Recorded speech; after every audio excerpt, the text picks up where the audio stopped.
My name is Claire, and I never thought I'd be the person who got cheated on. Especially not by the two people I trusted most in the world.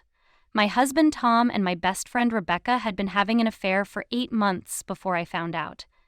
8 months of lies, of fake smiles, of Rebecca listening to me talk about my marriage problems while sleeping with my husband behind my back. Rebecca and I had been friends since college, 15 years of friendship. We were inseparable back then, sharing a dorm room, staying up late talking about our dreams, supporting each other through exams and heartbreaks. She was the first person I called when anything good or bad happened in my life. When I met Tom at a company party 7 years ago, Rebecca was the one who encouraged me to talk to him. "He hasn't taken his eyes off you all night," she'd said, giving me a little push in his direction. "Go for it."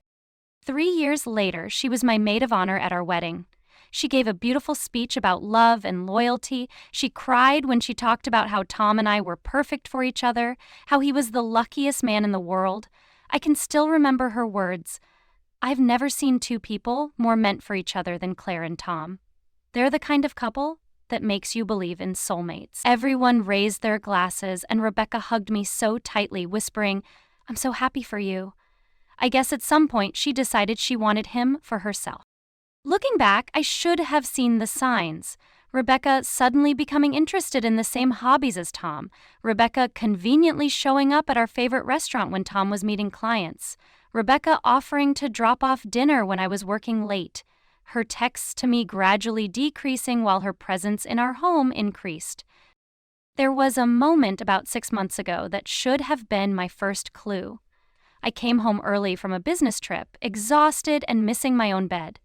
I found them in our living room, sitting closer than friends normally would, laughing over some inside joke. They jumped away from each other when I walked in, both looking startled. Tom recovered quickly, coming over to kiss me hello, but Rebecca made an excuse about being late for something and practically ran out the door. At the time, I chalked it up to her being considerate, wanting to give us space after my trip. How naive I was. I trusted them both completely, which made their betrayal that much worse. I found out about the affair by accident. Tom had left his laptop open and a notification popped up while I was walking past. A message from Rebecca. "Last night was amazing. Can't wait to see you again." My hands shook as I clicked on the message. I told myself there had to be an explanation. Maybe they were planning a surprise for me. Maybe it was about something completely innocent. I hated that I was invading his privacy. But something in my gut told me I needed to know. It wasn't innocent, not even close.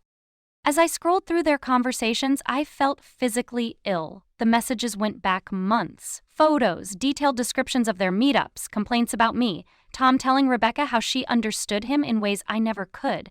Rebecca telling him she'd been in love with him for years, even before our wedding. Tom saying he felt the same way, but didn't know how to end things with me.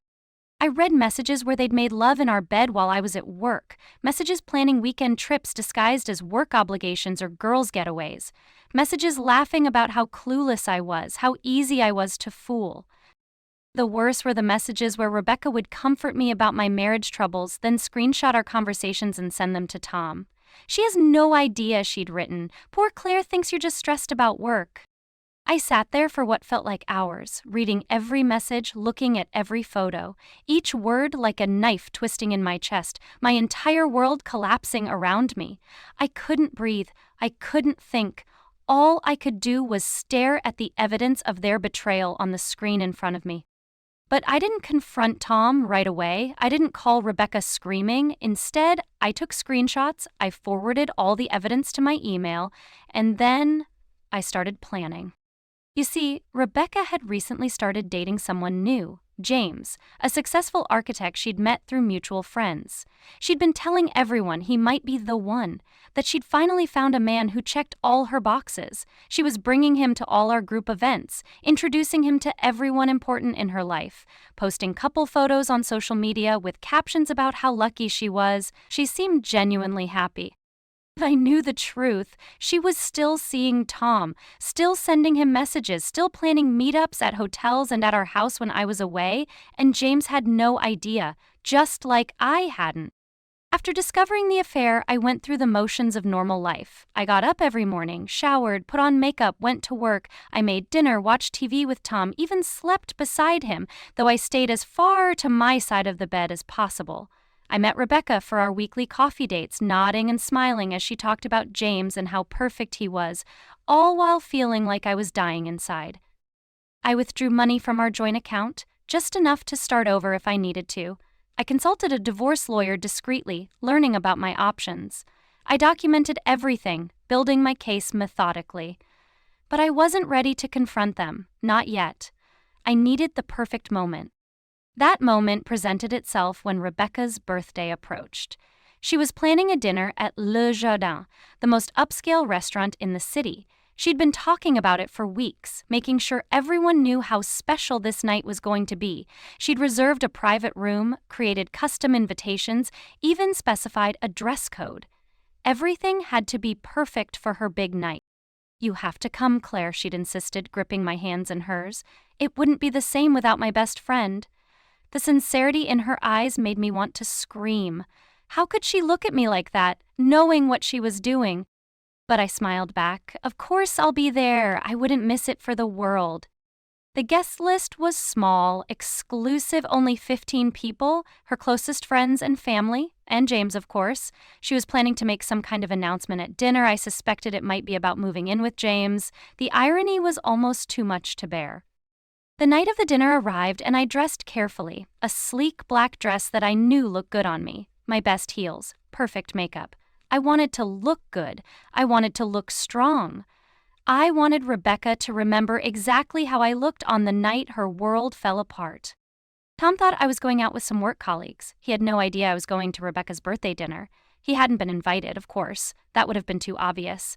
He seemed relieved that I had plans, probably because it gave him time to message Rebecca without worrying about me seeing. "Have fun," he said as I headed out, kissing me on the cheek. "Don't stay out too late." The casual way he lied to my face, the ease with which he betrayed me, it solidified my resolve.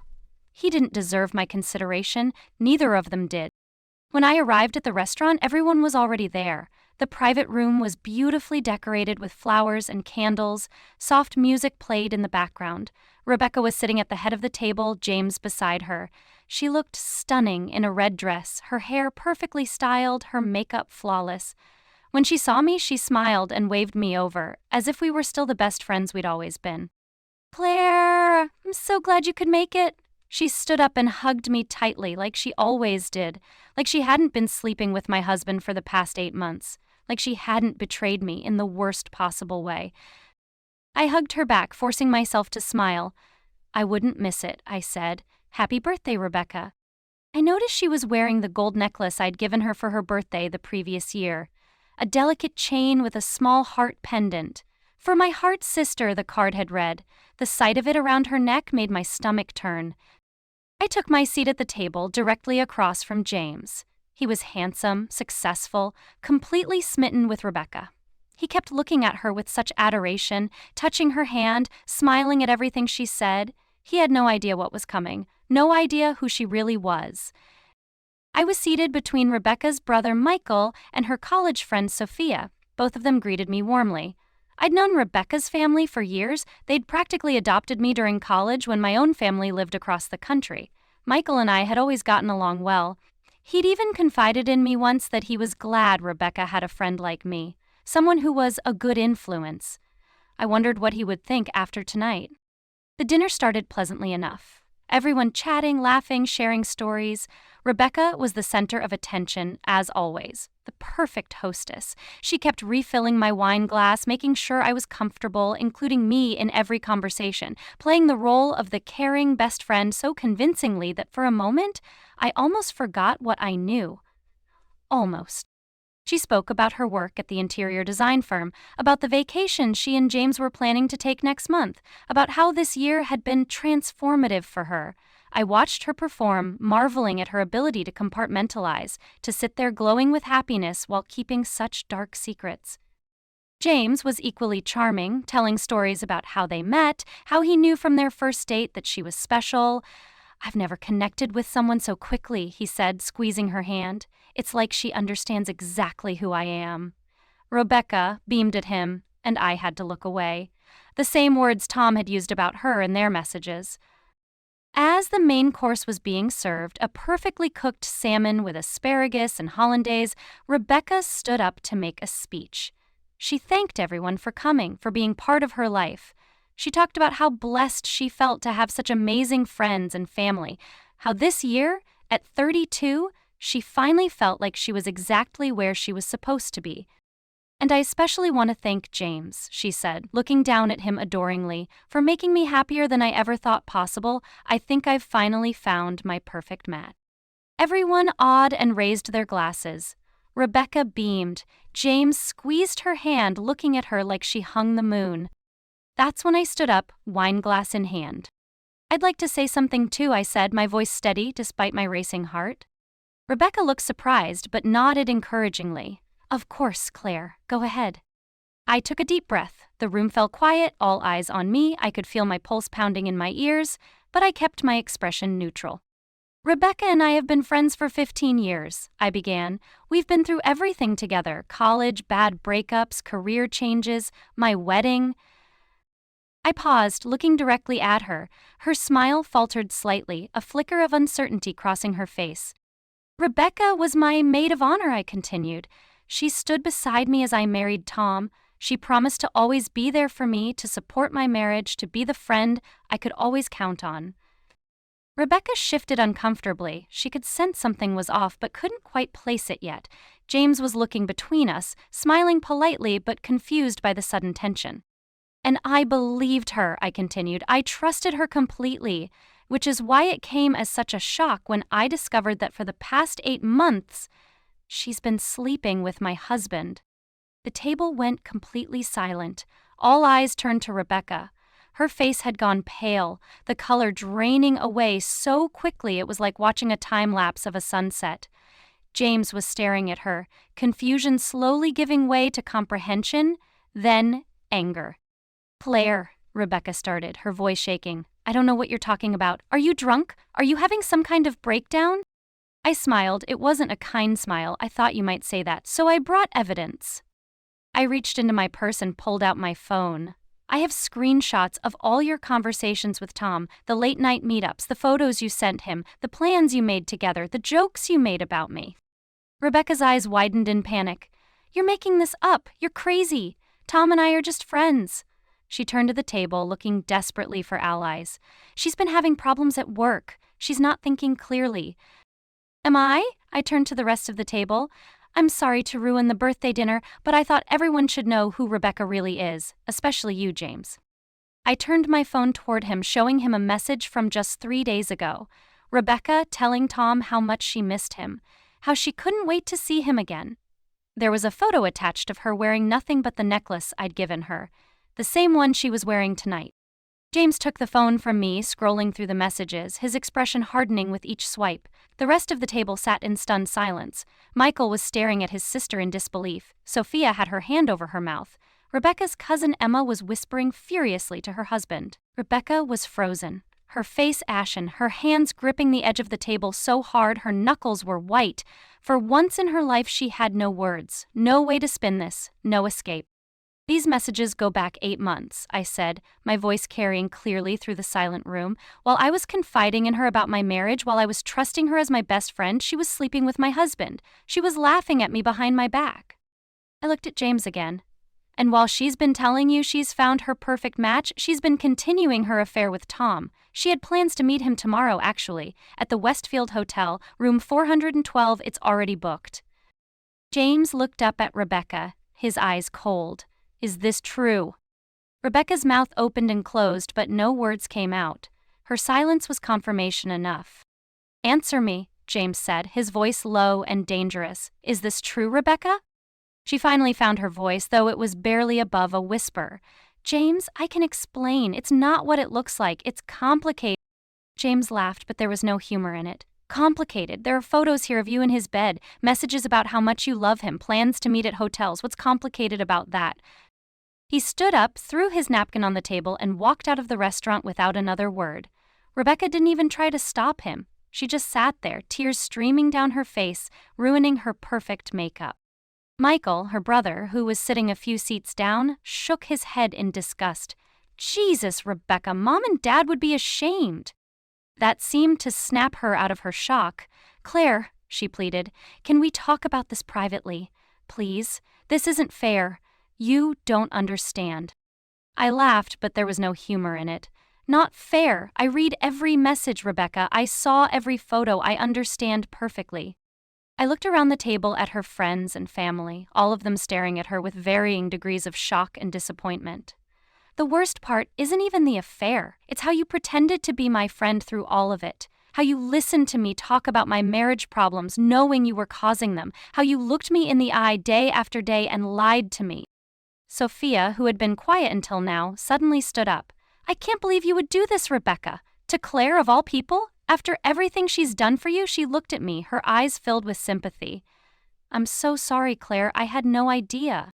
Rebecca's sister Emma stood up too. I think I'm going to go, she said quietly. Happy birthday, Rebecca. She walked out, followed by her husband. One by one, people made their excuses and left. No one wanted to stay for cake after that. The waiters, sensing the tension, stayed away from the table, pretending not to notice the drama unfolding. Eventually, it was just Rebecca and me at the table, surrounded by half-eaten meals and abandoned wine glasses. She was sobbing now, not caring who saw.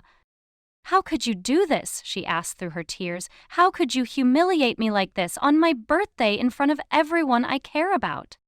I stared at her in disbelief. How could I? Are you serious right now? You slept with my husband, Rebecca. You betrayed me in the worst possible way, and you're asking how I could embarrass you? She wiped at her eyes, smearing her mascara even more. I made a mistake, a terrible mistake. I never meant to hurt you. It just happened.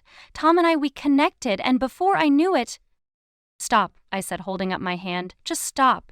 It didn't just happen. You made choices every time you messaged him, every time you met him, every time you lied to me. Those were all choices. I leaned forward, my voice low.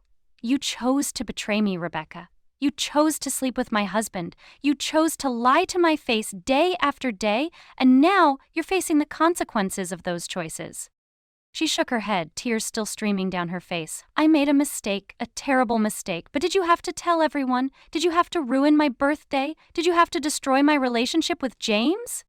You did that all yourself, I said calmly. I just made sure everyone knows who you really are. No more pretending, no more lies. I stood up, grabbing my purse. Oh, and Tom doesn't know I know yet. That's a conversation for when I get home tonight. I'm filing for divorce first thing tomorrow morning. Rebecca looked up at me, her face a mess of runny makeup and desperation. Claire, please. I'll end it with Tom. I'll do anything. Please don't leave like this. We can fix this. I looked at her for a long moment, at this woman who had been my best friend for 15 years, who had stood beside me on my wedding day, who had betrayed me in the worst possible way. You can't fix this, Rebecca, I said softly. Some things, once broken, can't be put back together. Our friendship is one of those things. I turned to leave, then paused.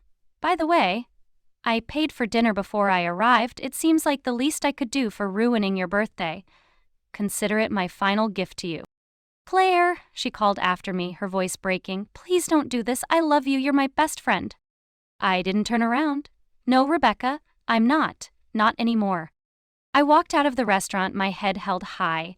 I felt lighter than I had in months, the weight of their deception lifting from my shoulders. I knew what was waiting for me at home, a difficult conversation, a painful divorce, a complete upheaval of the life I'd built. But for the first time since discovering the affair, I wasn't scared. I wasn't sad. I was free.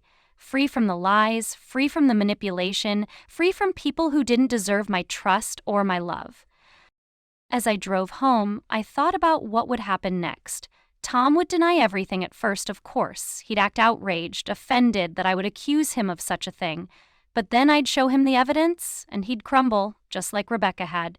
He'd beg for forgiveness, promise it would never happen again, swear that it didn't mean anything. But it was too late. The damage was done. Our marriage was over the moment I saw those messages. He just didn't know it yet. I pulled into our driveway, steeling myself for the confrontation to come. Our house was lit up, warm and inviting from the outside. No one would ever guess the lies and betrayal that had festered within its walls. I walked in to find Tom on the couch, watching a basketball game. He looked up when I entered, surprise on his face. "Hey! You're home early. How was dinner with your colleagues?" I set my purse down carefully. I wasn't with colleagues, Tom. I was at Rebecca's birthday dinner. The color drained from his face. He knew. One look at me, and he knew. "Claire," he started, standing up. I held up my hand. Don't lie to me anymore. I know everything. I've seen the messages, the photos, the plans you've made. I know you've been sleeping with my best friend for 8 months. He didn't deny it. He couldn't. Instead, he tried the same tactic Rebecca had. "It's not what you think. I made a mistake. It didn't mean anything." I laughed, the sound hollow and bitter. 8 months of sneaking around behind my back and it didn't mean anything? The messages where you told her you loved her, those didn't mean anything? He took a step toward me, but I backed away. "Don't touch me. Don't ever touch me again." "Claire, please," he begged. "We can work through this. We can get counseling. I'll cut all contact with Rebecca. I'll do whatever it takes." I shook my head. "It's too late, Tom. Far too late." I told him about the dinner, about showing James and everyone else the evidence of their affair. His face paled even further. "You did what?" he whispered. "I exposed you both," I said calmly. "No more secrets, no more lies." He ran his hands through his hair, panic setting in. "Do you know what this means? Everyone will know, our friends, our families, our colleagues." "Yes," I agreed. "Everyone will know what you did, what you both did, and you'll have to live with that." Tom sank back onto the couch, his head in his hands. "I never meant to hurt you," he mumbled. "But you did," I said simply, "and now it's over." I went upstairs, packed a small bag with essentials, and left. I had already booked a hotel room for the night. I couldn't stand to be in that house anymore, not with him, not with the ghosts of their betrayal lurking in every corner. As I checked into the hotel, my phone buzzed with messages. Rebecca, still begging for forgiveness. Tom, alternating between apologies and anger that I had exposed them. And surprisingly, messages from mutual friends, from Rebecca's family members, all expressing shock and support for me. "I had no idea," Michael wrote. "I'm so sorry, Claire. What Rebecca did was unforgivable." "If you need anything, just ask," Sophia texted. "I can't believe she would do this to you." Even James reached out. "Thank you for telling me the truth. I'm sorry for what they put you through."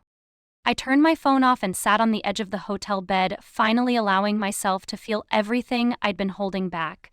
The pain, the anger, the grief for a marriage and a friendship that were now irrevocably broken. But beneath it all, there was something else. A sense of reclaiming my power. A sense that I had refused to be their victim anymore. Rebecca had made her choice. She chose to betray me, to hurt me, to lie to me. And now she was facing the consequences. As I lay back on the unfamiliar hotel bed, I felt something I hadn't felt in a long time. Power. Rebecca and Tom had thought they were so clever sneaking around behind my back. They thought I was oblivious, too trusting to ever suspect them, but in the end, I was the one who exposed them. I was the one who stood up for myself. I was the one who made sure they couldn't hurt me anymore. And that night, as Rebecca sat alone in the restaurant she had so carefully chosen for her special celebration, as Tom realized his secret life was about to come crashing down around him, they both learned a valuable lesson. Never underestimate the woman you're betraying, because when she finally fights back, she'll make you regret ever crossing her in the first place. The road ahead would be difficult. Divorce proceedings, dividing assets, rebuilding my life. But I had survived their betrayal. I had exposed their lies, and I had walked away with my dignity intact. That was worth more than any revenge I could have planned. The truth was out there now, and they would have to live with the consequences of their actions, just as I had been forced to live with the pain of their betrayal. But unlike them, I could look in the mirror and know that I had done nothing wrong. I had been loyal. I had been honest. I had been a true friend and a faithful wife. They were the ones who would have to live with their shame. As I drifted off to sleep in that hotel room, alone but somehow stronger than I'd felt in months, I knew that tomorrow would be the first day of my new life. A life without Tom's lies, a life without Rebecca's betrayal, a life that was entirely my own. And for the first time in a long time, I was looking forward to it.